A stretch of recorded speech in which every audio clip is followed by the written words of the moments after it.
Hear, feel, think.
Strange.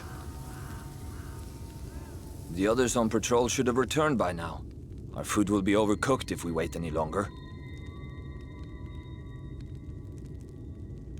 We will just have to start without them. Would you call Master Matoya and the others?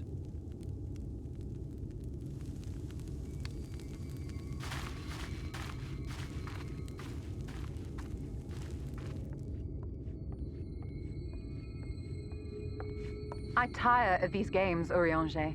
Why do you pretend you cannot see it?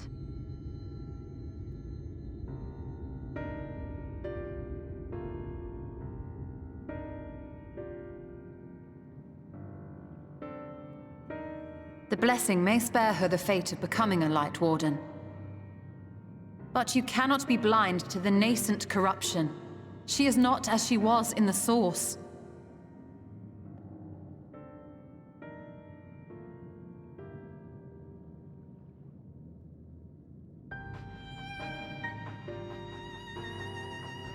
Though I have no proof, I fear that the light which poured forth from the Wardens was not negated at all.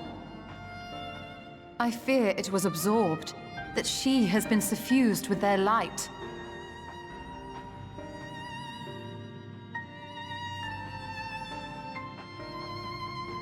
Though I have given thought to this possibility, I dare not speak until more is known.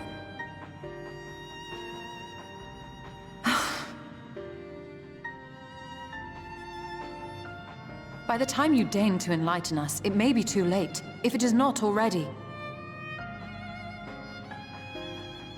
Urianger, I know full well, after all these years, that you have only the best of intentions. But that does not make it any easier to put my faith in a man so infatuated with secrecy. I have had my suspicions ever since the Exarch bade you speak that day. But now I must ask. The 8th Umbral Calamity and all that followed. Everything you claim to have seen. Did you?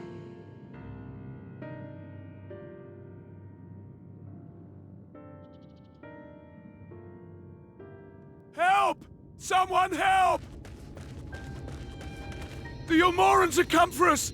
We're under attack!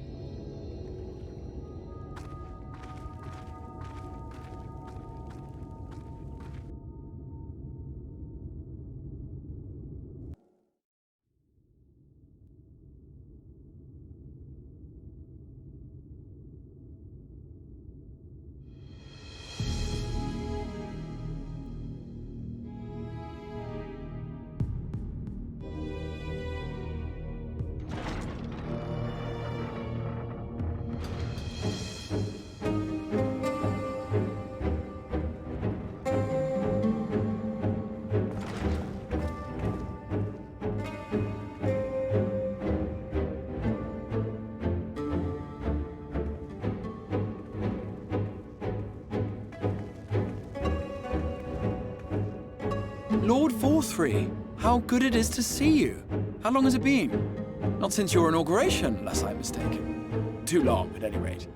May I say how humbled I am to be invited not only into your city, but your home. You are as generous as ever. And you as disingenuous. Let us dispense with the pleasantries. This merry band of dissidents people are calling Warriors of Darkness, they have slain Sin-Eaters, and by all accounts the Crystarium is complicit in their villainy. And now I hear reports of your people obstructing my soldiers, so I must ask, what exactly do you think you are doing? I might ask you the same thing. It should be clear, even to you, that defeating the Light Wardens represents the world's only hope of survival. Even now, the people of Lakeland and Ilmeg rejoice in the return of night. For 100 years, they yearned for a means to fight back against the Sin-Eaters, and at last they have found one. Yet you choose to stand idly by and do nothing. Why? Why? Because this hope you cling to is nothing more than a fever dream, an exercise in futility. Even should you slay the Sin-Eaters, the world as we know it is beyond salvation. With what little land and resources remain, the people would be free only to starve. Before long, they would turn to violence, then to war, and ultimately usher themselves unto oblivion. They require a firm hand to shepherd them from the edge. The hand of a king, nay, a god. I will see their dreams fulfilled, their wishes granted. I will give them peace, order, and they shall never want for bliss.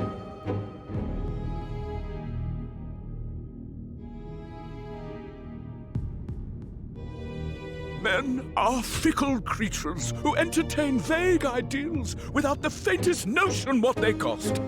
But a little fear can go a long way towards helping them realize what it is they truly need. Sanctuary. And they shall find none in this world save that which I afford them. That is why the Sin-Eaters exist. To unite the world under my dominion. A paradise fit to grace the 8th Umbral era. What was that?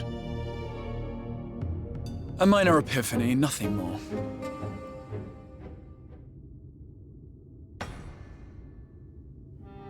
You have always held sway over those around you.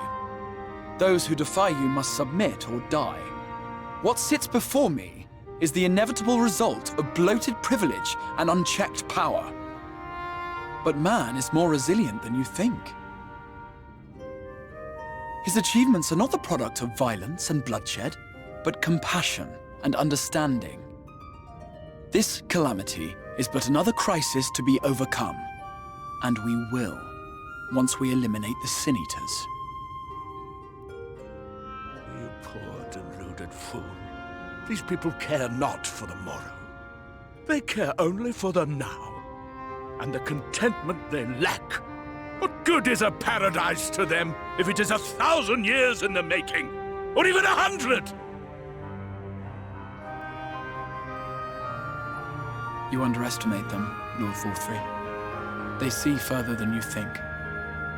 I have beheld it in the blood and sweat and tears of those who would sacrifice everything for a future they may never know, that their children may never know. I have beheld it in the hopes and dreams of those who came before, which we bequeath to those who come after, that they might in turn build upon the foundations laid by our forebears. These are the bonds which hold man and his world together, not your gilded chains, and I will resist your every effort to shackle him. In summary, you will continue to support the villains hunting my Sin Eaters? With tremendous enthusiasm, for I have faith in the future they would build.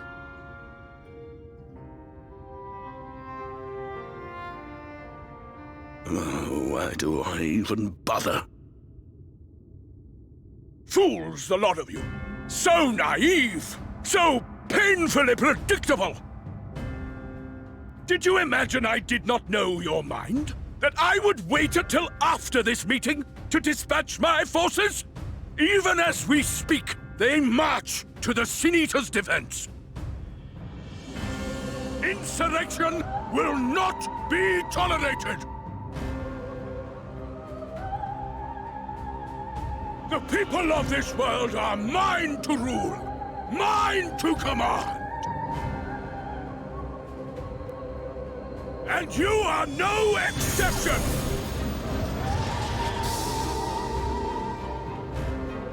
What? How did he...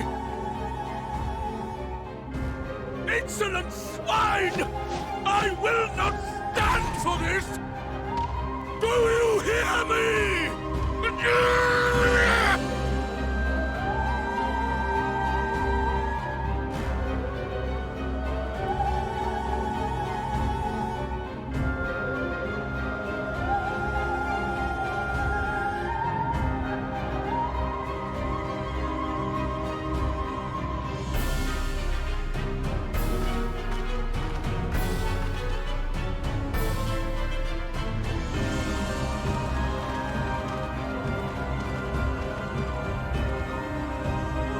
You speak for the Knights Blessed?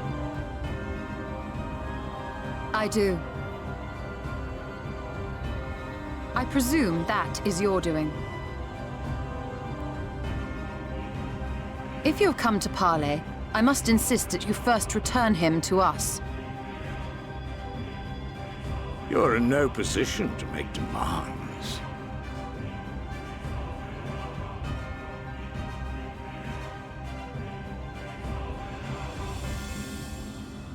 By Lord Vorthry's decree, Raktika now falls under the governance of Yulmore. You will henceforth answer to us. Is that so? And the children of the Everlasting Dark have acquiesced to this madness? We have reached an accord, yes. Too many times have the Knights Blessed shunned Yulmore's overtures of friendship. The risk that you harbor hostile intentions has grown too great to ignore.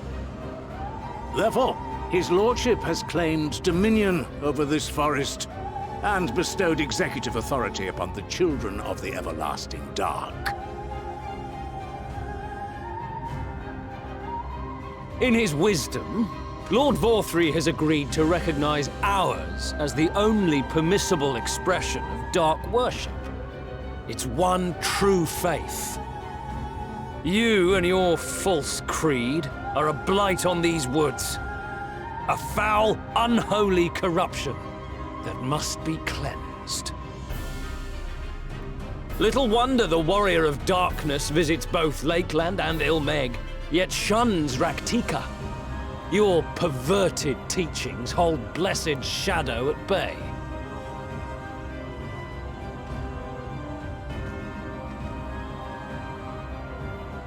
You have accepted the yoke of Yulmore to spite us, then?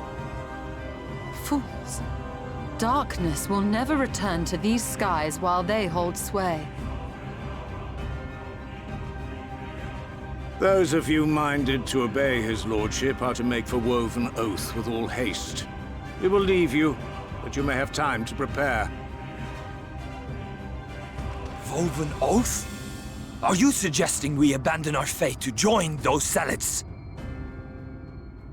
What has your faith afforded you thus far? Nothing!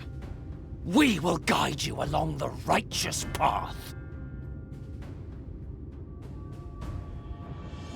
And should we refuse?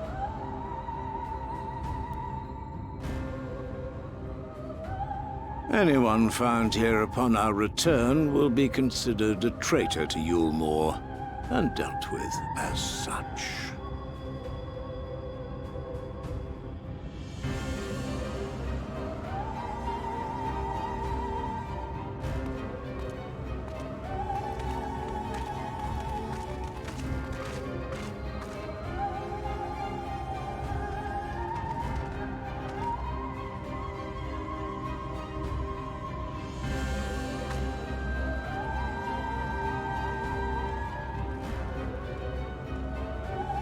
We will discuss these developments after I have tended to our casualty.